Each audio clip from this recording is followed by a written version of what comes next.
Mahakama zisizo rasmi almaarufu kangaroo ambazo kwa muda mrefu zimekuwa zikitumiwa kama mbinu ya kutekeleza haki katika eneo la Baringo Kusini zimeanza kusitishwa kwenye hatua inayotajwa kwa muhimu kwenye juhudi za kuanzisha mfumo rasmi wa utekelezaji haki. Kusitishwa kwa mahakama hizo kunatekelezwa kupitia ushirikiano baina ya hazina ya ustawi wa eneo bunge la Marigat na idara ya mahakama.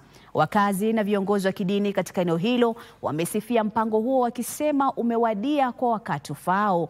Hali kadhalika wanatoa wito wa kuanzishwa kwa mahakama ya kadhi ili kutatua mizozo baina ya jamii ya Waislamu inayoishi katika eneo hilo.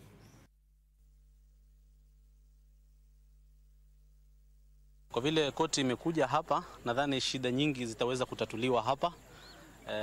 Kama vile mwanzo ilikuwa ikifanywa zikitatuliwa manyumbani na vitotoroni, sahihi hizi kesi ambazo kwamba zinasumbua watu zitatatuliwa na mahakama na itasaidia wananchi sehemu kubwa sana. Tumepanga mpangilio ya kufunza watu, kuhamasisha watu wajue kwamba kotini ni yao na kotini ni ya raia, na kotini, lengo ya kotini ni kutafutia mtu haki yake.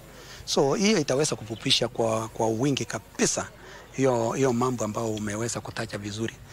Tumekuwa na cases, especially cases za domestic violences na mambo na children's abuse, lakini cha kushangaza ni kwamba kila tukifanya case kuna mahali hatuna uamuzi wa kuweza kuamua cases mpaka kadhi, na utakuta mara nyingi tunatuma wale ambao kwamba wamezozana waende Nakuru, kwa sababu Nakuru, kadhi wa Nakuru ndio wanasafu mpaka Marigat. Kwa hivyo inakuwa ni hatua ndefu na mtu kuchukua nafasi ya kwenda mpaka kule Nakuru.